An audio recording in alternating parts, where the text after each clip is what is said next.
Good afternoon. My name is Katya Nikitina. Together with Arseny Zhilyaev, we are the heads of the Contemporary Art Faculty at the Sreda Obucheniya. Allow me to greet you on behalf of our staff. Today it's the opening meeting in the Meetings Without Limits cycle, which will feature contemporary artists, curators, and art theorists. We will have teachers from Sreda Obucheniya as moderators, and the artists and curators talking to us will be talking about subjects that are very important for our agenda, decentralized post-colonial discourses and other subjects that are important for our community. Today's speaker will be Zdenka Badovinac. Next we'll have Franco Berardi, Terry Smith, and next week it's David Jocelyn, Stephen Shagiro, Claire Bishop, and Stellark as the penultimate meeting, and Marina Abramovic will be the final speaker in November. Arseny, over to you. Well, thank you. Good afternoon, everyone. Thank you, everyone, for joining. I'm greeting our guests, Ekaterina Lazareva and Zdenka Badovinac, and just a couple of words from me on this cycle. The cycle is really an object of pride for us. We think it's very important to have such an initiative, trying to exit this isolation in all senses of the word that is relevant for all of us. It includes cultural isolation, not just physical one. That's why I would like to thank our colleagues from our international department for supporting this initiative, and I'd like to thank all the speakers. And just one thing from me, the cycle was already complete, and we found out that the two speakers at the start and at the end of the cycle are two important female figures from the former Yugoslavia, Eastern Europe. Zdenka Badovinac is the first, Marina Abramovic is the last, and I think it's quite symbolic because the cycle is introduced and wrapped up by important subjects. Feminism is one of them, and the adherence to radical search within art, radical quest, so to say. Each of these artists works in their own field. Marina has become a symbol, an icon of performance art and working with the body, and Zdenka is more about radical experiments within curatorship, within exhibitions, within museums and museum self-organization. For a long time, Zdenka used to be the director of the Moderna galerija, one of the most progressive European museums, and Claire Bishop, who will be featured later, made this gallery as part of her collection, Radical Museology. So that's why we're happy to have these meetings arranged in such a way, and I hope that they will be fruitful for us all and will be important part of our context. And now over to Ekaterina Lazareva, who will be moderating the meeting and introducing Zdenka in more detail. Thank you. Have a nice evening. Thank you, Arseny. Good afternoon, good evening. I'm happy to greet everybody watching us right now, all our viewers, and I would like to express my admiration to the structure of this program with so many prominent speakers.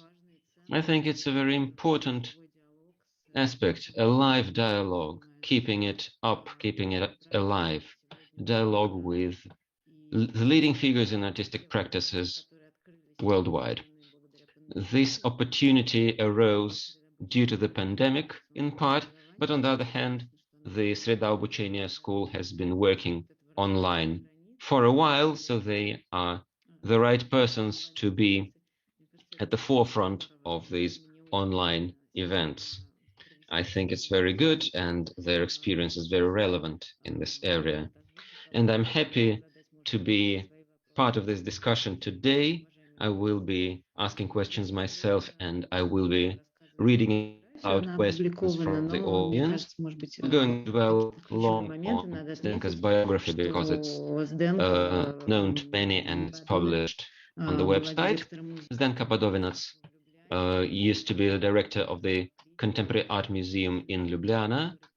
She is a curator, an art critic, and author of several books that are concerned with art in Eastern Europe, while the museum is part of the network, L'International, which is a network of contemporary art museums, an important networking structure that organizes exchange of collections and exhibitions, and is, I think, the most interesting, the most cutting-edge example of museum work today.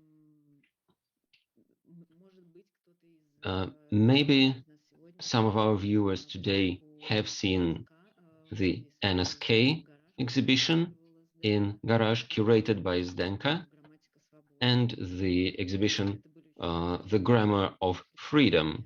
That was another important show of contemporary Eastern European art in Moscow. And we hope that possibly the exhibition that Zdenka will be talking about today will also visit Russia in the future. And I think it might be apposite to quote another participant of this cycle, Claire Bishop. She wrote about Zdenka's book, one of her most important books, that Claire Bishop wrote that for anybody who is looking for curatorial alternatives to the new liberal museum model with its blockbuster exhibitions, Badovinac and her book are a great source of inspiration. I think that this is a nice beginning, and I'd like to give the floor to Zdenka Badovinac, and she'll be talking to us about curatorial strategies that could be now used against the expansion of blockbuster exhibitions and the leisurely culture. I hope that there will be questions from our viewers in the broadcast chat. I will be reading them aloud to Zdenka. Later on, we'll have about 30 minutes for Q&A after the hour's lecture. Thank you. And now, Zdenka, over to you. Thank you. Thank you very much, Katerina. Thank you, Arseny. It's a great pleasure to be part of the program with so many prominent speakers, and Marina at the end. It's just fantastic because she's also she was part of the exhibition, actually, that I am now going to talk about, the exhibition that closed recently on 12th of September, exactly, in Rome, in one of the most important museums called Contemporary Art, MAXXI. The title of the exhibition is Bigger Than Myself, Heroic Voices from Ex-Yugoslavia. So I will try to explain not only the things related to the exhibition, but also to my work as a museum director, as a curator in the last almost 3 decades. And also I would like to touch the situation in Slovenia, in Eastern Europe, in the global world, of course. So I would like first to, maybe I should go directly to the share screening, because I know it's always interesting to see the images, but where is now my file? Oh, yeah. Let me see.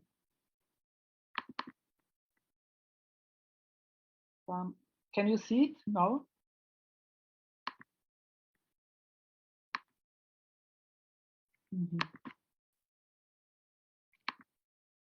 Now it's there, right?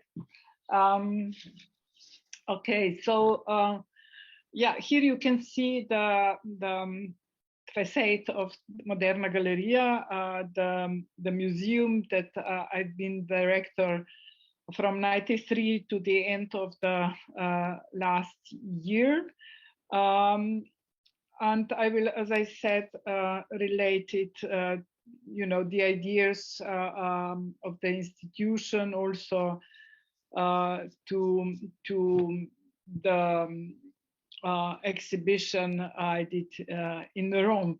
So I will try to explain a little bit before I go to the exhibition in Rome. I will try to explain a little bit the basic ideas of the museum that I was involved with, which I think it's very important also to understand the exhibition in Rome. And in general, I think there are some interesting points to understand a museum and the collection as a tool. So the Moderna Galerija was established in 1948, exactly the same year when Yugoslavia split with Soviet Union, in so-called Inform Bureau with Stalin. Probably you are familiar with it. And after it, very soon Yugoslavia developed quite unique model of socialism, much freer than Russian model, I would say, the self-management system. Until 2011, we worked in one building, but then in 2011, we got another venue, another museum actually, that still works under the same umbrella, Museum of Contemporary Art Metelkova, in the former Yugoslav army barracks. So in 91, Yugoslav army left Slovenia and went to Bosnia, and the bloody war started in Slovenia, but then the very serious thing developed in Bosnia, in Croatia, other countries of former Yugoslavia. So we got the barrack, the new museum venue, because the Yugoslavia fall apart actually. So when we got it, we were somehow forced to conceive the program around around this division, and we divided the museum into the big departments: in the Museum of Contemporary Art, in the old original building, and the Museum of so in the original building, the Modern Art Museum, and in the new building, Contemporary Art Museum. So we conceived the idea about what is contemporary, what is modern, what are the differences, and the ideas of the modern and contemporary, especially related to museum and collection, we somehow, so the idea were still are reflected in the display of the collection in the main museum, in the Modern Art Museum. There is the central room, for example, that reflects that not only artworks are important for the art museum, but also it is important to present how the collective memory is built. So next to the modern art, we exhibit the socialist realism. On the walls, we explain the main points in the history of 20th century local art system. There are some major events like the two funerals, the funerals of King Alexander of Yugoslavia and the funeral of Josip Broz Tito in 1980, after which everything went wrong, and of course it ended in the 90s in the war and new countries were, national countries were founded. And the display ends with the video of Leibach, the Geburt einer Nation, which is somehow the construction of national, I would say, of national art. So it's about the National Museum, but at the same time, you know, Leibach sings in German language. It's their interpretation of one vision of Queens, and probably, you know, Leibach and the concept of over-identification. I presented NSK in, as it was said before, in Garage, so it's very rich.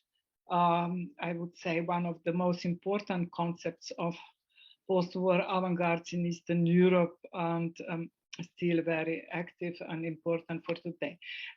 So the collection is the national collection at the beginning proposes two ways, either to go the linear way in terms of linear time from the Impressionism through all those styles that are the styles of, let's say, Western art, or to go directly the line of avant-gardes, the avant-gardes from the 20s, then the partisan art we have in the next room, the conceptual art from the 60s, 70s, and then the NSK in the last room.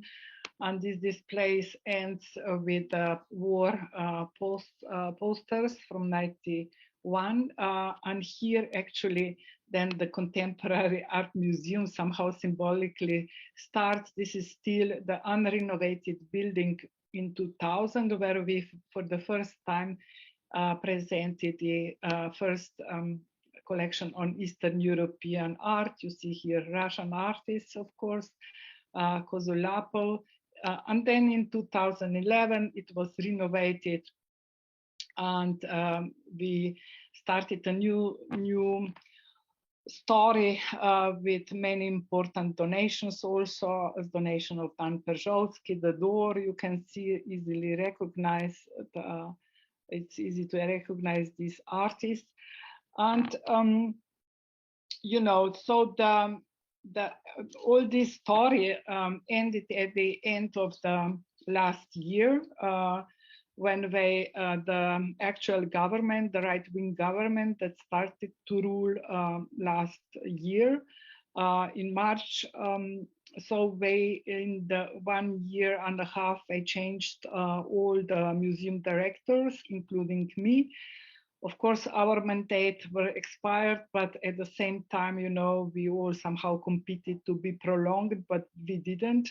I think that it happened also, at least in our case, because of our attitude to the institution, museum, the ideas what the institution or museum should be. Radical museology vision, as Claire Bishop in her book explained, is not something that actual government would like. So the ideas about the history, especially the history linked to the socialism, to the former country of Yugoslavia, are today treated as, if you speak about them in terms of, you know, kind of, if you find in the history also the emancipatory ideas, and you talk freely about it, they would the government and its followers, they would designate you as the extremist. So me personally, I was also defined as a person who share via the networks of the international art world the extremist political ideas. So you could see my extremism a little bit from my museum work, and you will see it also from the exhibition that I will be talking about. Let's go then to this was very short introduction on the background. I hope you will understand more easily the exhibition in Rome. So for the exhibition in Rome, I conceived the concept that describes two forces that are bigger than us individuals. One is an idea, a value for which one would be willing to die, and it refers to heroism.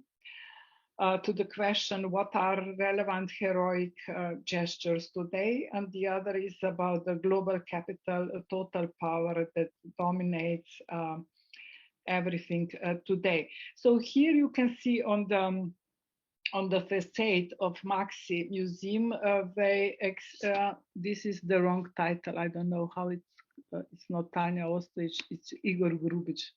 Sorry, I don't know how it happened. Yeah, so Igor Grubic work angels, the workers with the angels wings. It's about the situation in former Yugoslavia, the times of transitions, the strikes of the coal miners at the end of the 90s, demonstrations against Milosevic regime. And I think it's also very much about, about these positive values that are important and then one would still die for and are present among the workers still today.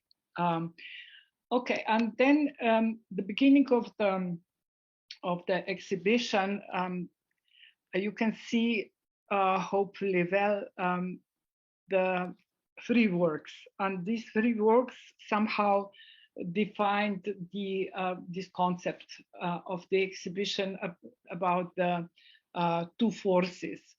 So here on the floor is the work of young Slovene artist Andrej Škufca. And he tries to visualize actually the global capital. It's a mass of black material. It's like an oil or something like that. And it's a question how to visualize it, how to visualize the power that dominates us today. And the answer, at least through this artwork, is that this is something that actually is impossible to visualize. It's an abstract form which is more about the networks and connection than about something very concrete. And here behind it's the work of Siniša Ilić. It's where he tries to visualize the 100 revolutions from last 100 years, and it's also pretty abstract thing that one can't visualize. It's kind of mapping of the history of revolutionarism, and above the blue line there are 100 portraits. You will see also, I think I have another better images later, where you will see these are actually the portraits of the 100 or exactly it's a little bit less than 100 partisan heroes from the Second World War, where the group Irvin, also the member of Neue Slowenische Kunst, they found the portraits in the National Museum in Sarajevo, and they framed them in their own frames, heavy black frames. They wanted to, of course, to spread the message that something that was possible during the Second World War among the partisans, among the revolutionaries also, that go beyond the national divisions today is not possible because Bosnia is still divided in different ethnic groups, and there are many tensions from the 90s it's still not something that would be comparable with what we have in times of brotherhood and unity, which was one of the main ideology of the former Yugoslavia. So it was actually about these two forces also that, in a way, my directorship in Moderna Galerija was marked. If I were to describe it in one word, that would be comradeship, which is again the title of my book, the book of the essays on the art from Eastern Europe and my institutional work. And so the essays are related in that book mostly to the exhibitions I did in Moderna Galerija and to the vision of museum that together with my colleagues we developed through all those years in Moderna Galerija. The question is, of course, how I defined comradeship. And I developed a certain short formula what the comradeship is. So comradeship is about common interests and goals, friendship and ethics that transcends division in status, expertise, class, race, ethnicity, and gender. Comrades are united intellectually and emotionally. They share active position, the desire to change the things. On the collective level, genuine comradeship means a society of solidarity and participation that we lost. So I grew up and was formed in socialist Yugoslavia. So my understanding of comradeship has been shaped by that context. By my affirmative attitude to its emancipatory impulses, as by the critique, also of course, by the critique of stratified socialist society, red bourgeoisie, and over bureaucratization of the system. So since my teenage years, I've been a member of different various formal and informal communities marked by comradeship. So these different comradeships through, let's say, more than 40 years to today have been opposing the dominant models of life, established culture, commercialization, Balkan War, nationalism, refugee crisis, historical revisionism, authoritarianism, and loss of society. And exactly this loss of society, which is a broader problem today, it's not related only to my context or your context, but it's in general the problem of the neoliberal global system, is the core. So this loss of society is actually the core of the Bigger Than Myself exhibition.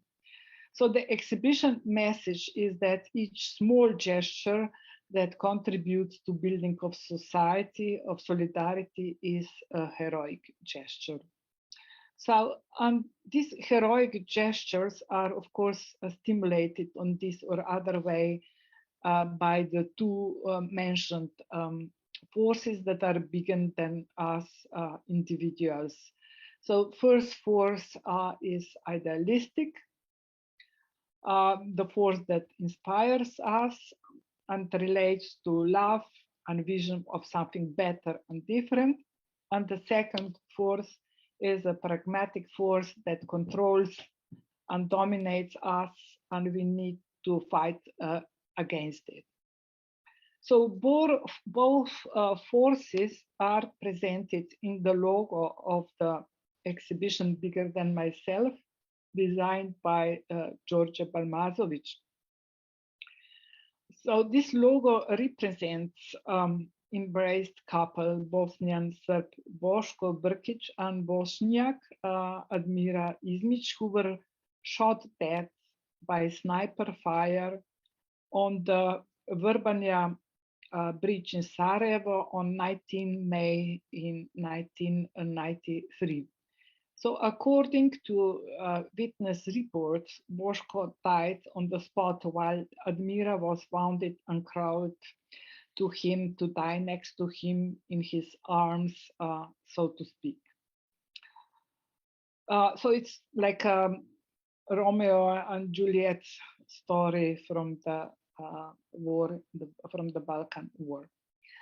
So the logo, this logo marks the boundary between the past and the present, between the time of the socialist Yugoslavia, when we still believe in an idea that was bigger than us, and the time when we also when also the space of former Yugoslavia came under the power of force bigger than any ideas. And of course, this is the force of capital. So within the socialist world, Yugoslavia was always crucially different. I mentioned before the 48, the split with Stalin, and the unique socialist model of self-management system. Yugoslavia was also one of the initiators of the non-aligned movement, which today serves as also as a very important inspiration for the possible alternative global networks. So the country Yugoslavia presented itself in the world with the symbols of peace, liberty, equality, brotherhood between nations, and its non-aligned position, which of course is not the case today. So today the symbols that we and other countries in the former Yugoslavia present are the national symbols actually. Far from being merely empty phrases, these values were constantly implemented with varying degrees of success in social reality. It is this effort to put it in practice, to put into practice progressive values that transcend partial interests, that art from the territory of former Yugoslavia treats as important message from the past, important for all humankind. A message from a time when we still believe that we could be better people, that we could go beyond ourselves and live in harmony with other nations, when we had faith in people's capacity for solidarity with others and the existence of society. By the time Boško and Admira perished in a war started by Serbian aggressors, that faith in ideas more or less successfully embodied in just dissolved Yugoslavia had long died. So after the young couple's death, which symbolizes also the death of society, the present started, a time of cynicism and relativism, the time of individualism, believing they can live, so the time of individuals that believe that they can live without others. So all these elements replaced something that we called before the society. It seemed that after the death of Admira and Boško, we would all become the same members of global capitalist community. The old division between East and West became obsolete. Now we have only, as some of our colleagues say, former West and former East. However, the fact that we did not completely get rid of our Eastern Europeans began to become clear in 2008 with the financial crisis. But what is this Eastern Europeanness that we cannot get rid of. So in one of the recent CIMAM, and CIMAM is, as you know, International Committee for Museums and Collections of Modern Art. So in one of their letters, they have this museum watch when they, try to point to the urgent matters in the museum world. So in one of their letters, its authors defined the situation in Eastern European cultural institutions as marked with the old habits of political interfering. So my own experience of working in the central state institution has been about the constant fights with the authorities of different political orientations. So actually, none of these policies have succeeded in building a modern cultural system, let's say, based on professional criteria and relative autonomy of cultural institutions. So this is also my explanation why, for example, in Slovenia, where nobody expected such a shift to the right and interference in the institution. So my answer is, of course, that something like that could happen because we were not protected by the really developed modern cultural system. So the influence of the profession and experts on functioning of institutions and the position of artists in Slovenia was drastically reduced with the appearance of a new government led by the right-wing Janez Janša's party. So in Slovenia, the cultural ministry and the state is the most important financer, and so we are all depending on it. And the cultural minister functions as a father figure because whatever he now it's he. We also had she's. So, but the actual one, the member of the Janez Janša party, he changed the rules. For example, for the operation of the expert groups at the ministry. So the expert groups are the groups of the experts who proposes the, how the artists, how the NGOs, how the institutions should be financed.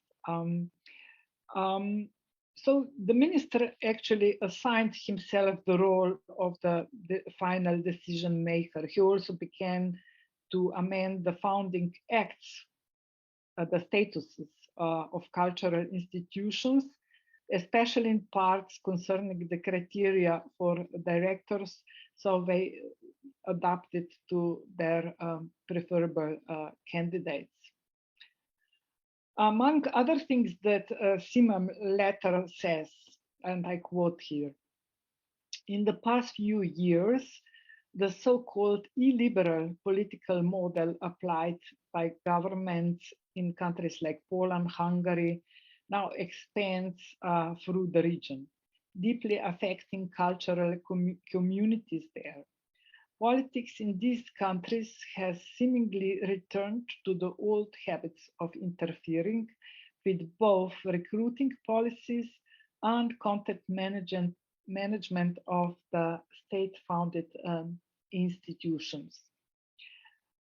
So how to understand then this, again, this return to Eastern European habits? It will be very interesting to hear from you, Russians. What are your experience? I know we always discussed, how the Russians feel and share the similar feelings of being Eastern Europeans, and, the questions of the identity are not so relevant today, but the questions of the politics and these Eastern European habits of interfering are very, very actual and very relevant today to talk about. So in Slovenia, this seems like a shock we weren't prepared for, but did the old habits return really happened all at once and because of one autocrat we call Janez Janša. Of course, the autocrat, as we call your president and other like Orban, you know, who is very near to our prime minister. All of those people we call autocrats. But so just after the collapse of socialist regime in Eastern Europe, we witnessed the catching up revolution. Eastern European countries were imitating the Western values and institutions. So way of learning and the Western model of learning and working. All these processes were defined as democratization, liberalization, globalization, and so forth. But liberalism in 1990s was closely related to nationalism. A Bulgarian political scientist, Ivan Krastev, says that nationalists and liberals were allies of the overthrow of communism in 1989. And I quote him here: appealing to national sentiment was critically important as a way of mobilizing society against the communist regime. This alliance between nationalists and liberals came to an end during the Yugoslav war. After the war, the liberals had to prove themselves with the success of economic reforms and not anymore with the nationalist symbols. By the 2010 Central and Eastern European versions of liberalism had created social inequality, pervasive corruption, and morally arbitrary redistribution of public property into the hands of small number of people. The financial crisis in 2008 greatly weakened the reputation of neoliberalism and the belief that Western elites knew what they were doing. According to Krastev, this is why 2008 had such a shattering ideological, not merely economic effect. In public, such distrust of Western financial capitalism was presented as even greater than it really was, in order to cover up corruption and abuse of power and power at home. And I would also relate it to the recent populism and so on. Today, Orban claims that the West is in decline. Russia, Turkey, China finally began to wake up and became the example of strong leaders who advocate a society of traditional values, nationalism, and patriarchalism. Last year, almost at the same time when we got the COVID, it was in March last year, we got this Slovene version of Hungarian leader, Janez Janša, who is a perfect example of nationalist liberal alliance from the end of the 80s that lasts to today. So the epidemic that became an excellent, like everywhere, an opportunity for escalation of hate speech, stricter immigration policies, and new pressure on the media and cultural institutions, and critical contemporary art, which has been strongly involved in actual anti-government protests. Critically minded intellectuals and artists are increasingly facing punishment, populism, and patriarchal values have been strengthened. All this was soon followed by protests. So in Slovenia, just after we got that government, I think it was on the 1st of May last year, the protests on the bicycles, on the bicycles to protect because of the social distance, of course, started, and they have been lasting to today, and then they are continuing. We have bicycles in the streets every Friday. So the demonstrations are aimed against the current government, corruption, police violence, militarization, capitalism, of course, and the environmental distractions. All sorts of people, different generations can be found among the protesters, but its representatives are anti-capitalist bloc, the anarchists, Antifa, who give the demonstration a particular tone. A kind of core group who also see who designed the visual image, let's say, of the protest, are the workers in culture task group. So the individuals are anonymous because of the security reasons, of course. So these actions have been there. So as I said, as the protests are on the bicycle also became a symbol of the protests, and it appears in many different versions through on the transparents, but also on the graffiti. Here you can see one of the most beautiful graffiti along the small river Gradaščica. Actually, it's a channel of 500 meters and 220 bicycles. So I was so much inspired with this beautiful graffiti that I asked the anonymous artists, the activists, to do something for the exhibition in MAXXI.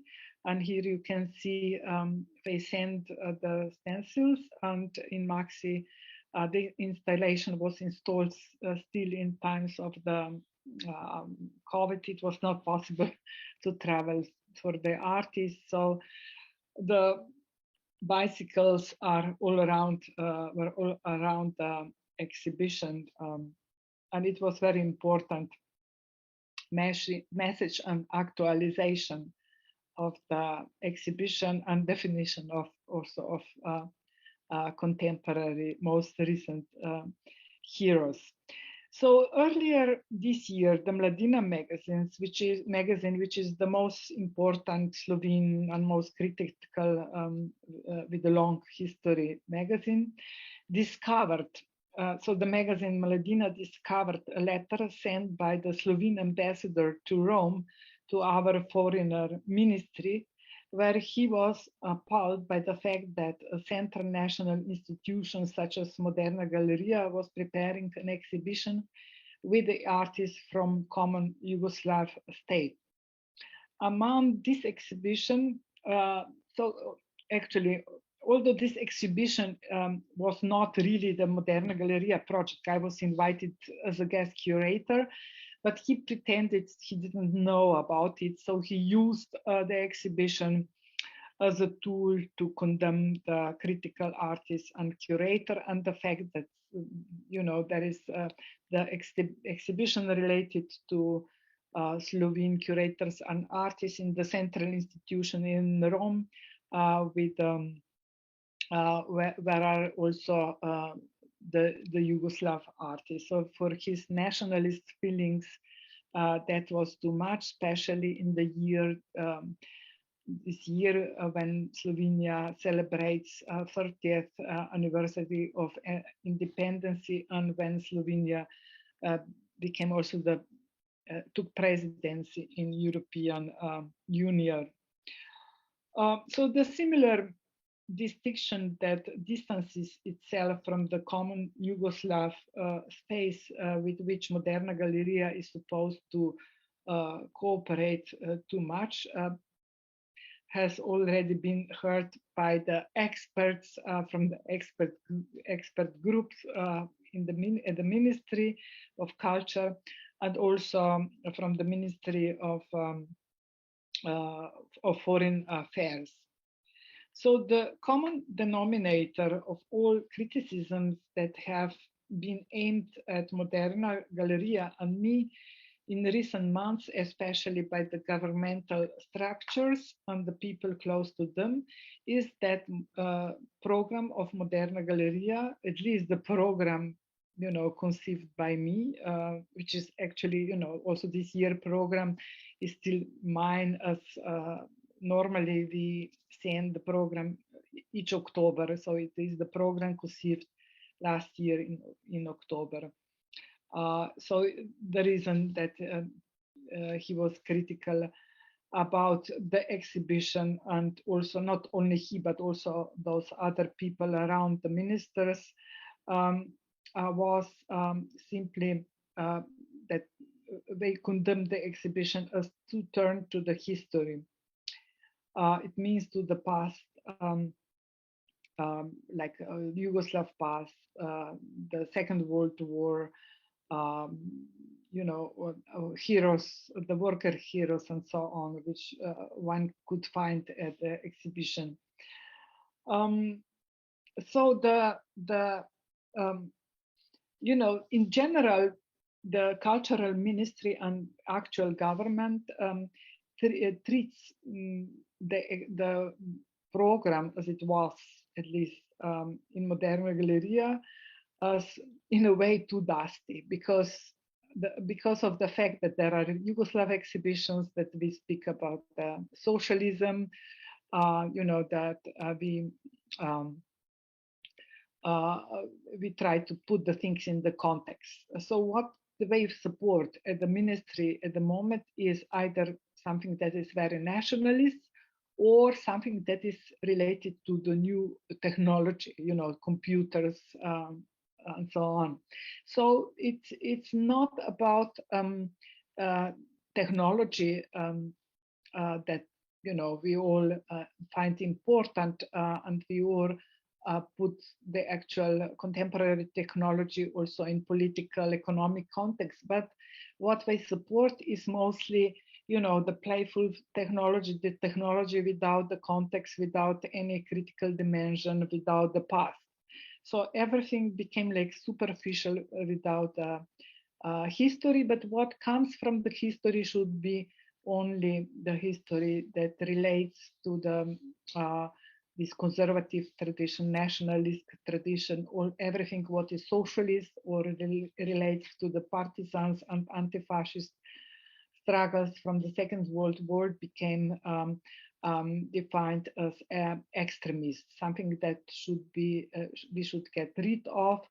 And that representatives from Eastern Europe, it's not only about Slovene attitude, but in European Parliament, some of the representatives proposed the equalization between swastika and red star. So there are a lot of ideas how to get how to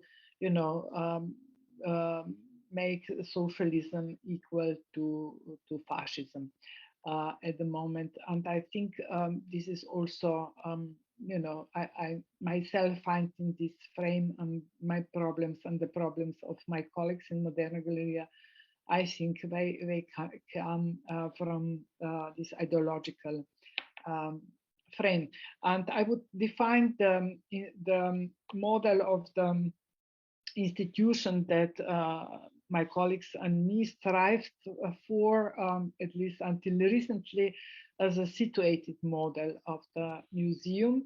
So the situated means actually for me to be to work with the contents that are take stand. So I think that the institution should be positioned.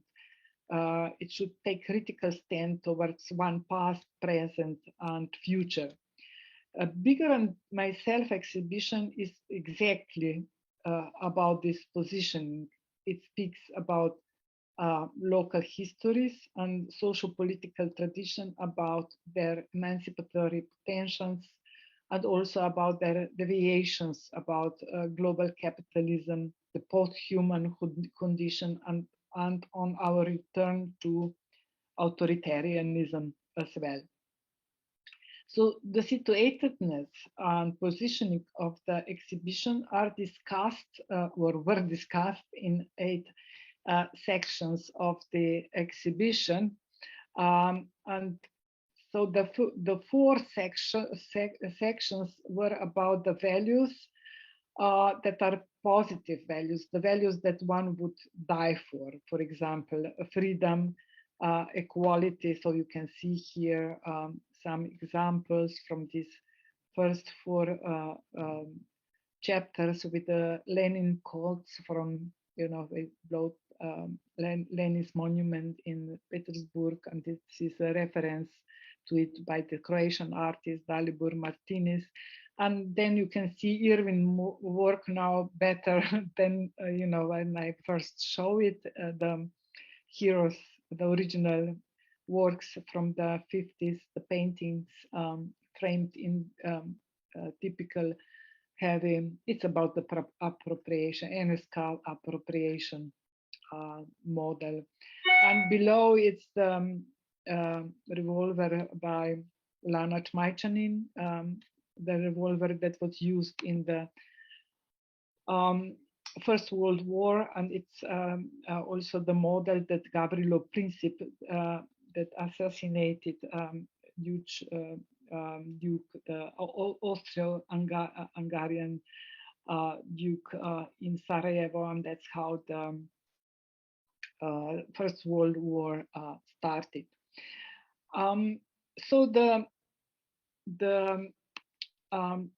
other chapters are also the equality is part of it. You can see Vlasta Delimar riding the horse at the end of this image in the streets of Zagreb, for example. And then Darinka Popmitic with a mural that depicts the life of one woman from Kosovo by Albanian Muslim origin, her transformation in socialism. She put the veil off her head and became very contemporary and very politically engaged person. And then a young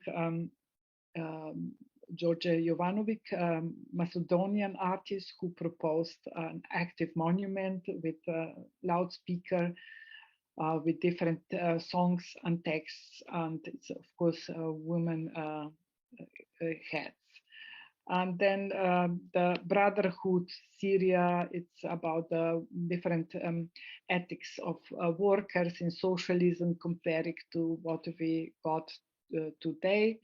And then the chapter of liberty, of freedom, with George Balmazovic, calendar with different heroes he found in the history and contemporary times. And then we have 4 other chapters that are more the chapters that we would not die for, but they are results of the global capitalism, let's say individualism. On the right of the screen, there is an image of one of Janez Janša's, 3 artists in 2006, when we already had this guy, Janez Janša, the prime minister.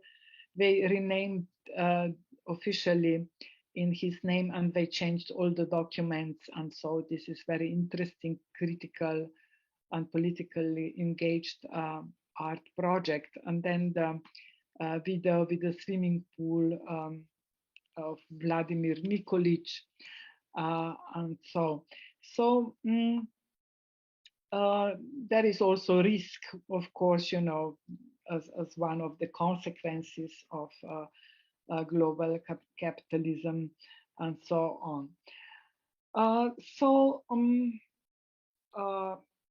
all those artworks are grounded, of course, in the local experiences, but all of them are also related to the contemporary global society. So when we talk about the East, we usually have in mind the socialist East. And here we must point out its two sides, the two sides of socialist East. It's idealism, so idea for which we were prepared to die, and its deviation into authoritarianism or even dictatorships in some of the socialist countries we know. I would say in our case we had the impulses of totalitarianism and dictatorship, but it was not comparable what you had in Russia, Soviet Union, or Romania, for example, or Albania. But today, the return to the East today actually means, unfortunately, above all, the dark side of this bigger than myself, the authoritarianism. So in the absence of great ideas for which we would be willing to die for today, it seems that nothing can really save us from the forces that want to dominate and control us. Then this dark side of of myself has finally and totally won. So the exhibition Bigger Than Myself seeks a way out in the many critical thoughts and through raising awareness of the situation in which we find ourselves. It is true that the exhibition speaks primarily of this duality hidden in the title Bigger Than Myself, the duality between the ideal and the pragmatic, but at the same time it overcomes this duality with bringing into its narrative the third element. Here it should be emphasized that both aspects, idealistic and pragmatic ones, are explicitly human.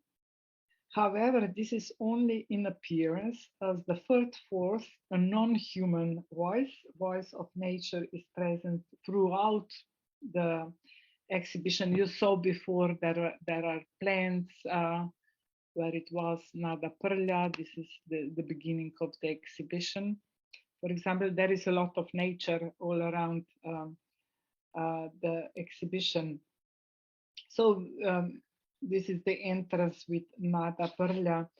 And then we recognize the voices of nature, for example, in the work of Marta Popivoda and Anna Vujanovic, Bodyscape Women in Battle, and some other on the historical heroes. So the work of Vujanovic and Popivoda is actually the interview. Here you see the poster, and I choose to present the poster because the poster is about a figure, and behind it, it's a landscape. It's a kind of cubistic landscape where the figure became part of it. So it is very much about treating the landscape, especially the forests where the partisans' homes when they were living and fighting against the occupator. So the forest actually was treated as a comrade, the same as the human comrade. Yeah. So there are also other works in the section of metamorphosis that relate to these non-human non-human aspects. For example, the work of Maya Smrekar, The Hybrid Family, which speaks of the fact that we can no longer think about the community only as a human community. She gave breastfeeding to the dog, the member of her family. So she artificially somehow provoked to have a milk, and then she can eat the dog. And then Marietica Potrč with a series of 3 drawings that visualize and conceptualize the agency of rocks, microorganisms, and humans on Earth. And then also Marko Pogačnik, the member of the legendary group OHO, the old, let's say, conceptual artist, made a new series of drawings that present the heroes that are not only human beings, but he considers also the plants, the animals, the different creatures from the nature as being heroes as well, because they contribute, to our survival as well. So, but from the point of view of our topic, the topic that is more, about repetition of old Eastern European patterns of non-freedom, of political interfering. I think that the last work I will present here is probably the most complex and most interesting,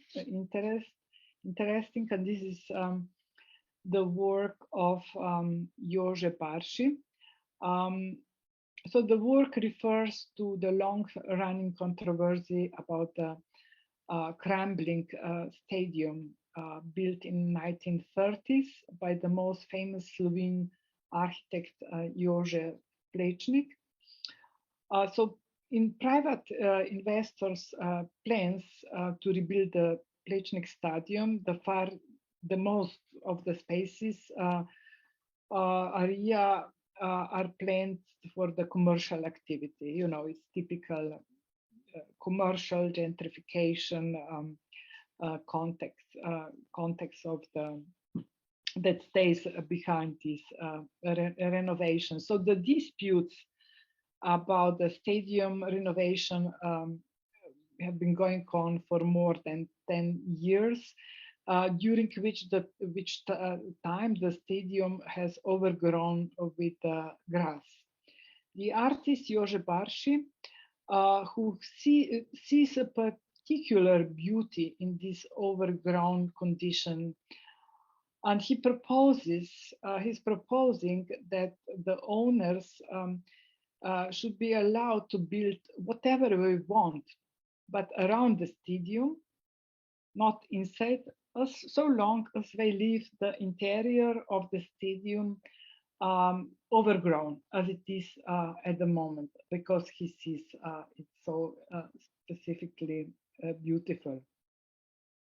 So he, at the MAXXI exhibition, he presented the photo, the image of the actual situation at the stadium, but also he exhibited another photographs and some, discussions from the media. So the most interesting is the part of this documentation is the image of the Slovene Home Guard under the command of General Leon Rupnik, who on Adolf Hitler's birthday in 1944 gave the outtaking of at this stadium. So not long after the war, Leon Rupnik was condemned to death and executed. And last year, more than 7 decades later, the Supreme Court of Slovenia annulled the Rupnik verdict and sent the case back to the Ljubljana District Court. Rupnik's story is just another chapter that reveals the deep divide between the descendants of the left and the right in the countries of former Yugoslavia. The divisions surrounding the renovation of the Plečnik Stadium, meanwhile, reflect not so different antagonism between those who advocate a society of the commons and those who support neoliberal interests.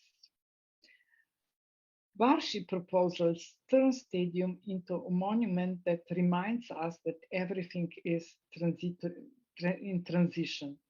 transitory.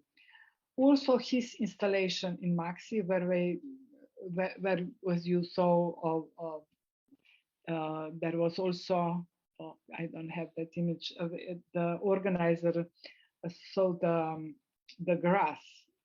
It was part of the installation. But the Varshi didn't talk about the nature in some kind of romantic point of view, but he left the resolution of the human, so he didn't want to leave the resolution of the problems that he somehow named to the nature, let's say, let's put it this way. But more than that, he tried to break an illusion that people have the reality under their control. So in conclusion, let me say that Bigger Than Myself exhibition of two and one forces that characterize our work, idealistic and pragmatic human force and non-human force, in a view of which it is high time to rethink our comradeship and in general our society, which cannot be a society if it's not based on comradeship. And this can only be a comradeship which also includes non-human agency. Okay, so I stop here. Zdenka, большое спасибо за... Zdenka, thank you so much for this beautiful presentation, this interesting talk. We have got lots of questions arising in our minds, but I don't see any actual questions in the chat, so that's why I will start with my own. Okay. I would like to begin with a simple question. How was the MAXXI exhibition received in Italy in the context of European politics? Very good question. It's interesting that there were a lot of journalists, but the journalists who were more, interested in the field between the culture and politics. So there were people who knew a lot about the history of former Yugoslavia, the war. There was one pretty famous journalist, Gigi Riva, who wrote an excellent article about the exhibition for Italian Espresso, and it provoked a lot of discussion. Also, they organized a meeting there with the people involved in the politics between Italy and Yugoslavia, and we are neighbors. And also, I didn't talk about the works at the exhibition that deals with the questions of the border. There is, for example, one beautiful work by Anja Medved about the border, about the new city in terms of the city that was built after the war, like a typical socialist city, Nova Gorizia. So after the war, the town Gorizia belonged to Italy, and in Yugoslav part, they built a new Gorizia, and there are many intimate and personal stories, you know, how people who were divided after it into countries, relatives, you know, friends, live together, and what happened after, you know, the European Union, when the border again was disappeared and so on. So, you know, but there are also critical points in some of the works. And for example, there is a work of one Croatian artist about the elderly women from Croatia who try to uh, to to make some money working in Italy, helping people, you know, accompanying them and so on.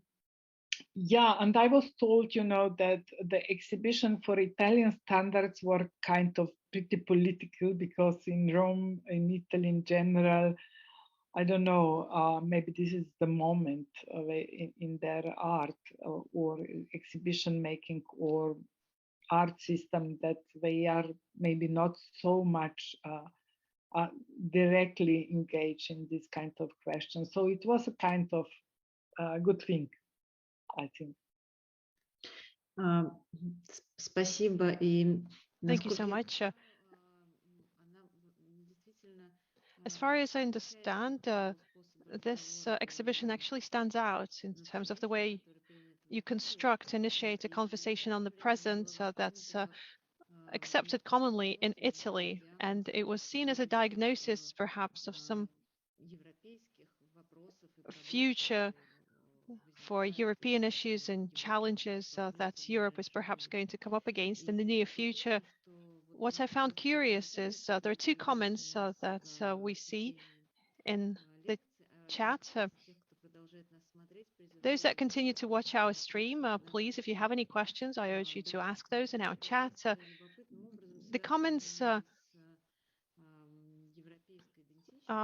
talk about the European identity, like one of the comments from Sophia. It's in English. I guess what I'm going to do is I'm going to translate it into Russian. No, well, I guess it's better if I read it in English, and the interpreter will translate it back to Russian. From Sophia, a comment. As a Russian who studies Eastern European culture as master's major, it's hard for me to say how often we can refer to ourselves as Eastern Europeans at all. I believe in Moscow, most of the people consider themselves as Europeans, but if you start asking people where they support European values, it wouldn't be quick yes. И комментарий в ответ, комментарий от Веры на русском. And there is a comment from Vera in response to that. It's in Russian. She says that, well, Europeans is perhaps not a relevant term because it undermines national culture. And in the 2000s, a lot of the countries voiced their opinions on this, like I want to be French, I want to be Polish, I want to belong to a local culture, not the European culture. Why does European necessarily mean that you're erasing national identities? And being European is something that erases national identities. And this exhibition, bigger than me, myself, I think it touches upon these questions as well. And perhaps, Zdenka, you could comment on this. What do you think? Yeah, sure.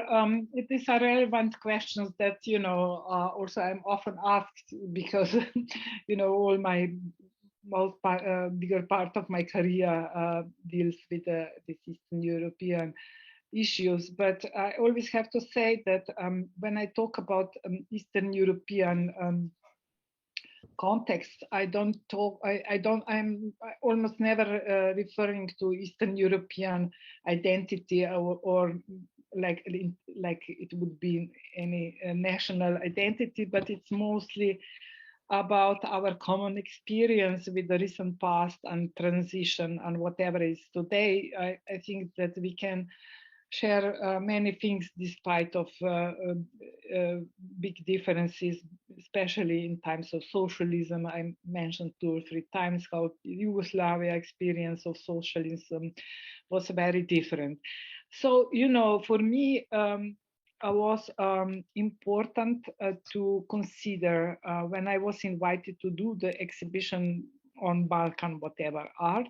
And then I said, you know, that's a tricky thing, because, you know, to work with the regions, especially Balkan, there were already before some exhibitions done on Balkan, and mostly they exoticized Balkan. And we know how it's difficult, how difficult it is to avoid the commodification of the region, you know, from the part of the Western museum or any Western element of the art system. So I had this in mind when I conceived the concept. You know, the first of all, I said I have to be clear here that everybody understands that it's not about a region which is completely different than the rest of the world.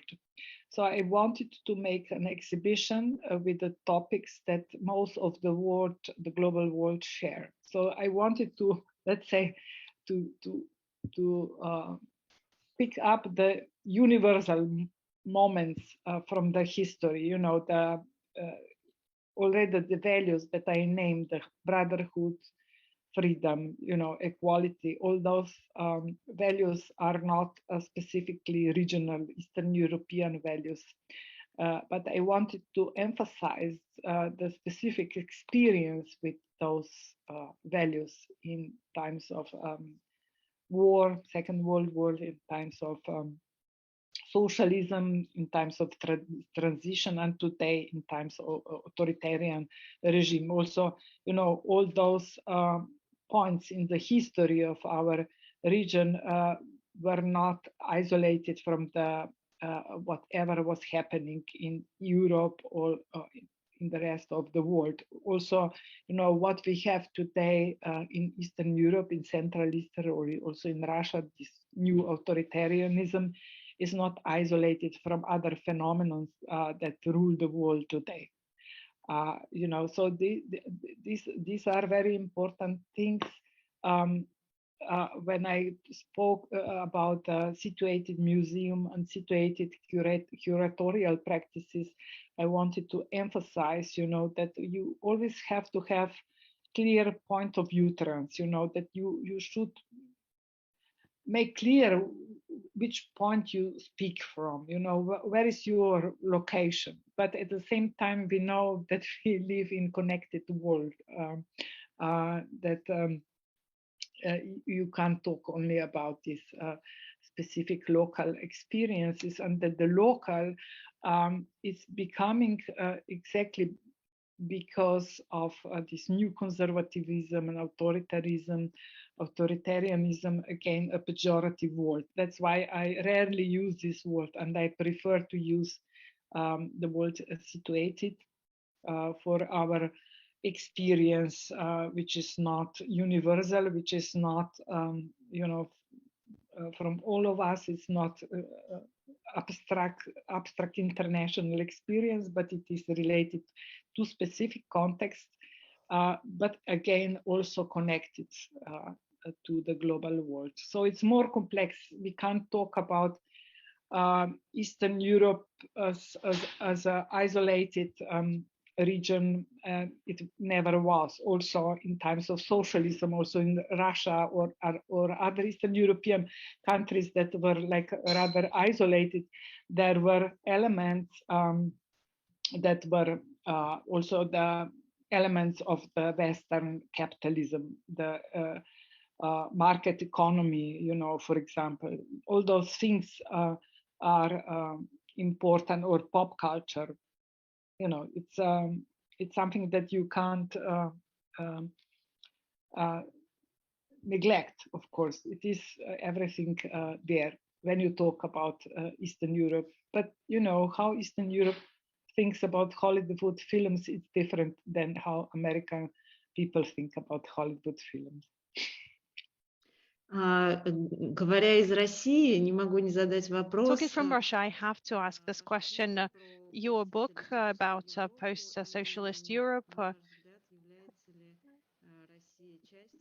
Do you think Russia is a part of this post-socialist Europe or not? And are you watching what's happening with the Russian creative artistic context? Do you think there are any coincidences in its agenda with the artists that you mostly work with in your exhibition in particular? Because a lot resonates and it seems like there's a lot of common elements, but perhaps there are some distinct differences as well that you can point out in our context. Sure. I think not only Slovenia or post-Yugoslav territory is part of, or Central Europe part of post-socialism. It's the global condition. You know, post-socialism it doesn't relate only to the ex-socialist world. It's something that relates to the also to the West. It's a new condition because we lost the alternative, you know, as Margaret Thatcher said. Yeah, I think that, yeah, I know a little bit about Russian art, of course, and I know some artists that share the similar interests as many post-Yugoslav artists at the moment, especially as for the history, the social history, the amnesia, the erosion of these parts of the history. I know people in Russia who tries to work with a specific Russian Marxism, with you know, things that are not so discussed in official world, let's say, today, and that are very socially and politically engaged. But I also know artists from Russia who are dealing with the technology, with media, as the artists, their peers all over the world, you know. And whenever I see this kind of work, I always say, but what is specific here? You know, I'm always interested in, you know, whenever you deal with global phenomena, there always should be something that is specific. So this is always my curiosity that tries then to discover what is behind there, not as in terms of any national identity or whatever, but you know, each specific context has its own logic, how this global phenomenon reflect in the local situation, let's say. Я думаю, что многие мои коллеги, ну, я тоже Katerina, I think a lot of my colleagues and myself in Ljubljana, in the museum, we saw a model of what we need to construct in Russia to recreate it here, the museum strategies that are a model for us. So we looked at all of these international exhibitions. So your presentation today, very dramatic, and of course very serious, very intense. It makes you think. And I guess my question would be, do you have an answer to this question? How today, in a context of a very conservative, neoliberal situation, how does an institution continue to remain critical, remain smart, intellectual? How do you continue to make politically engaged exhibitions? Or do you think we've lost that chance? No, we didn't lose that chance. That chance always exists, but you know, there are moments when it seems that we lost it, and I think this is the moments in the moment of our institution at the moment. But I think when you know, when it seems that nothing is possible, there are always ways out, and I think that it is very important first to work together with your international alliances. For example, for Moderna Galerija, and it was mentioned before I think Katerina, you mentioned the Internationale, the Confederation of the Museums, where Moderna Galerija is also part. Actually, we initiated it in Ljubljana in 2010, and already, you know, the name, it's l'International, it's the workers' anthem, you know, it refers directly to this emancipatory history and so on.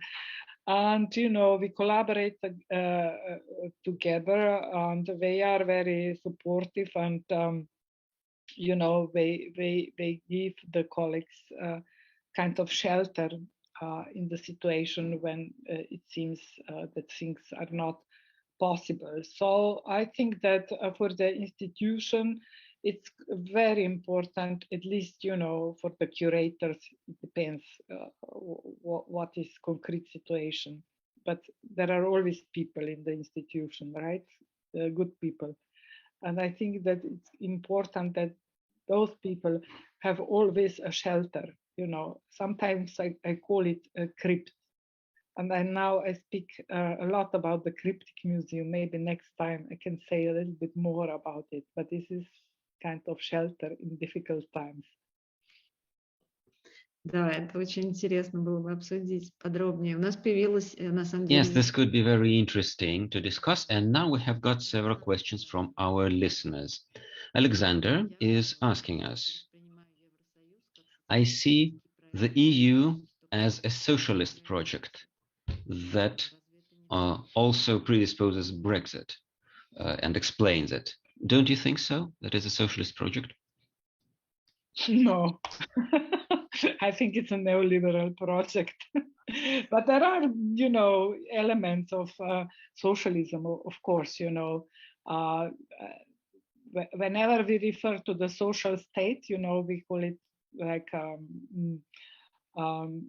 you know, the state that has developed medical system, school system, the kindergartens, all this infrastructure that is public, you know. So these are the elements of the socialism. And which state in Europe has developed the public systems, parts of public subsystems the most, those countries are on the way to be more socialist.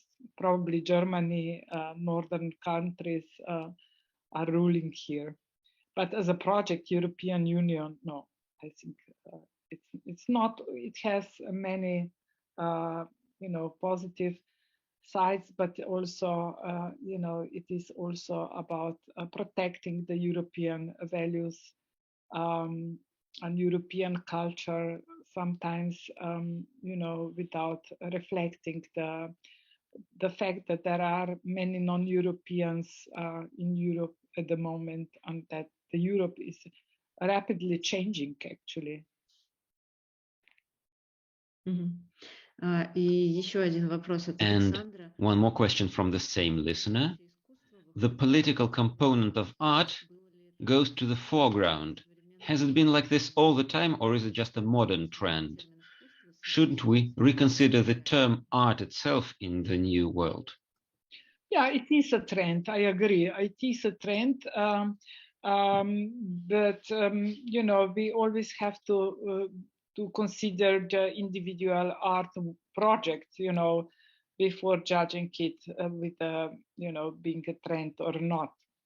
So there are good and bad political, let's call it like that, political artists. But I think, you know, for me, it's important that art is somehow, as I used the word before, situated. It doesn't mean explicitly political, but, you know, the artwork has to have its place, its a voice. It should speak from somewhere and from somebody. It has to have a body. You know, this is important for me.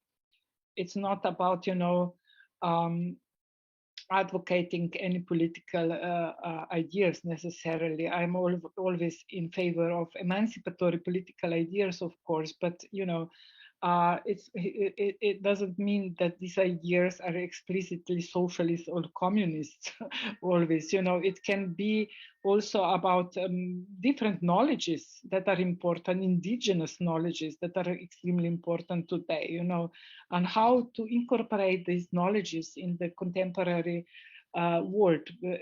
One of the crucial issues today is, of course, environment. So how to deal with the environment. So what can socialism, for example, do here? How it can help us? Can we learn more from our, I don't know, traditional knowledges or from this political history? These are important questions as well. So it's I think that the artist or the curator, doesn't matter, has to be engaged. It has to have a position, has to know what one wants to do with the if it's only about career and use political art to be more visible, because we know there is documentary Venice Biennale or whatever that tries to present people from everywhere, and mostly political artists. I'm now simplifying, of course. And then the artists try to please and to adapt. This is not the right way.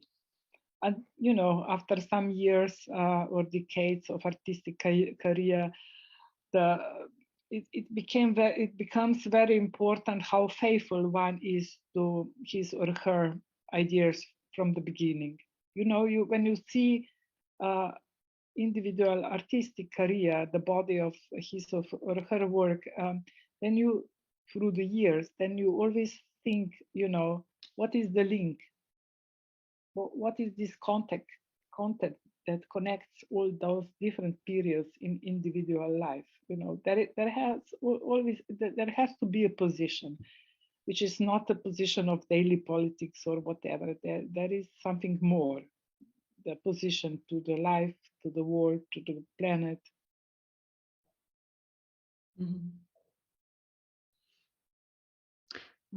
Еще такой вопрос. Another question that we've got from the listeners. The art that you showed us today creates an idea of a representation or a reflection on social and political processes. Do you know artworks that had influenced social and cultural processes in a large scale, did not reflect upon them, didn't represent them, but changed them? You mean concretely who influenced these concrete artworks from former Yugoslavia territory? This was the question about the tradition of the works?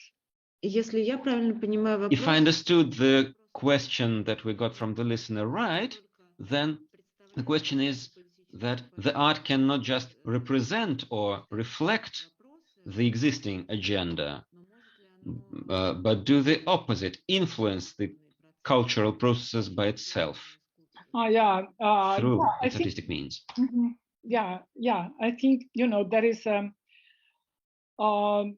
I think one of great statements of Mladen Stilinovic, he is the artist who I would like to quote all the time. And I think that there is one statement of him. He says, there is no art without consequences. So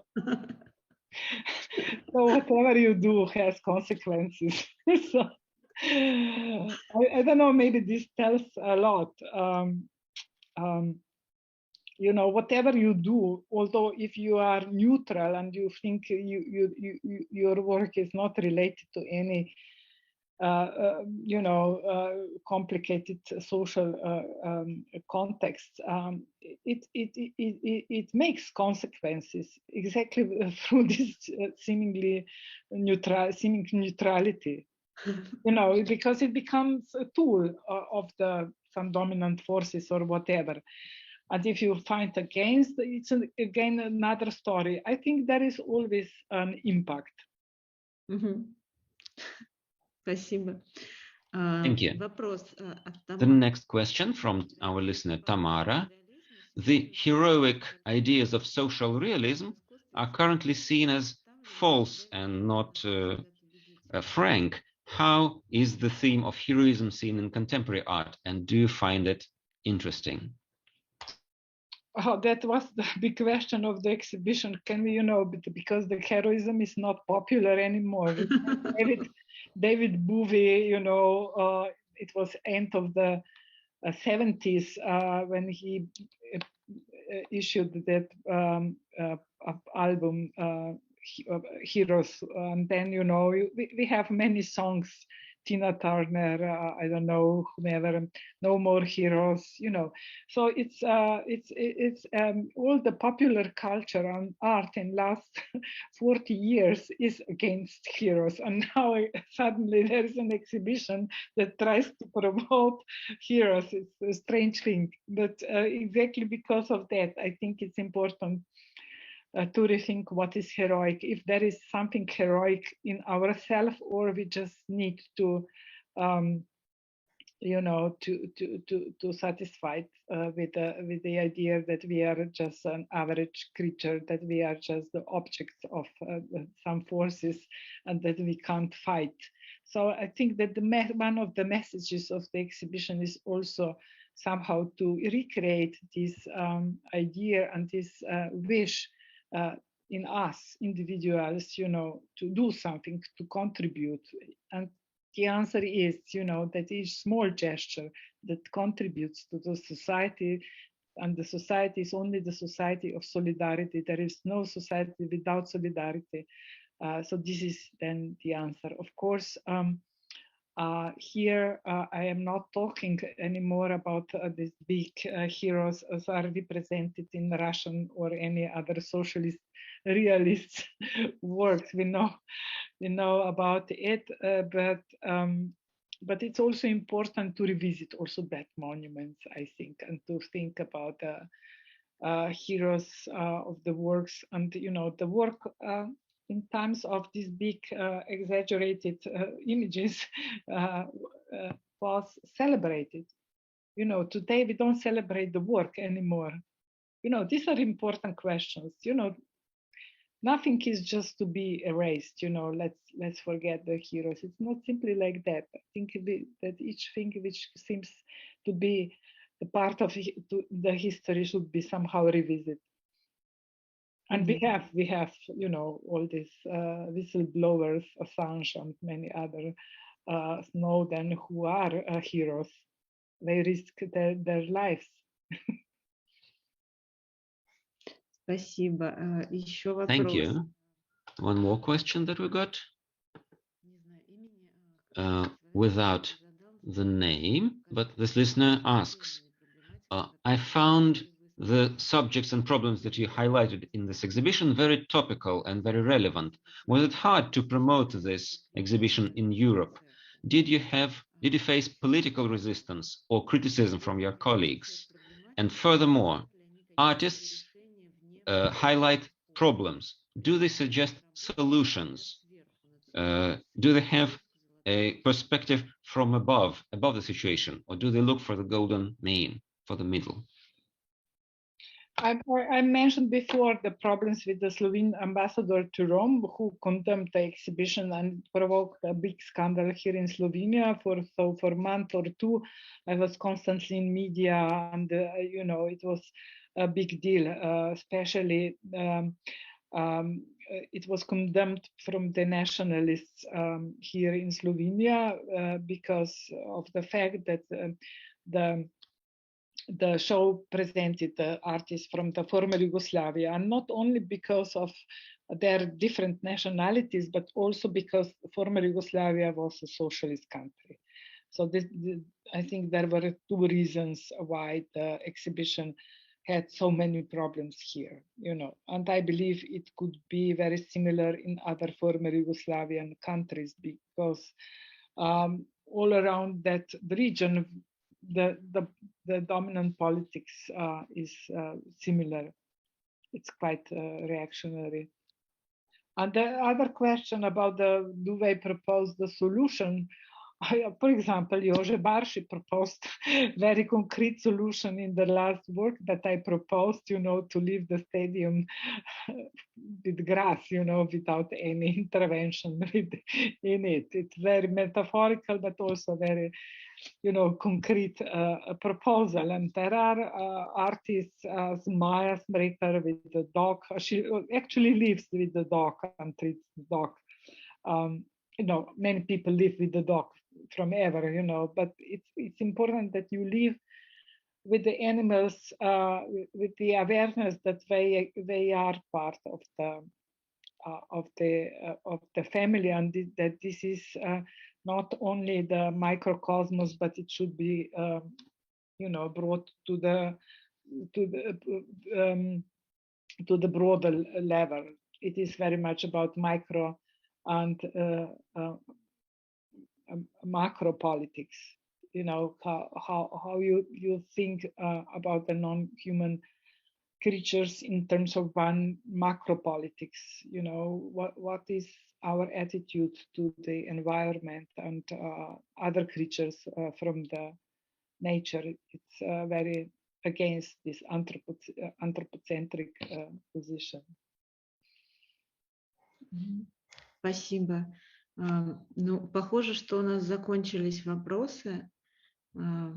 Thank you. Looks like we are out of questions. I guess we covered them all, approaching the end of our session. I just wanted to say that it seems to me that this exhibition is incredibly powerful in an existential sense, because on the one hand, it talks about very pragmatic things that are bigger than us, and at the same time, very idealistic matters. And initially, it seemed like it's very pessimistic, although a realistic view on things. Then later, you start to feel that it brings you power, gives you an understanding that there's something bigger than you that you can rely on, and that you can rely on for support, and that you can unite with, unite your forces. And in this sense, I no longer see it as romantic or realistic. Well, it is both. It is both romantic and realistic, and I think it makes you think. And I think it's a very intense, powerful exhibition. Thank you so much for talking about it. Thank you for listening. It was a pleasure. Большое спасибо, Зdenka. Мы надеемся... Thank you so much, Zdenka. We're really hoping to see you in Moscow very soon. Yeah, me too. And thank you for all your questions. They were very important. Спасибо большое всем, кто Thank you so задавал. much to all those who asked questions today. Thank you so much for watching the stream. Please continue to monitor our events. Have a great evening, everybody.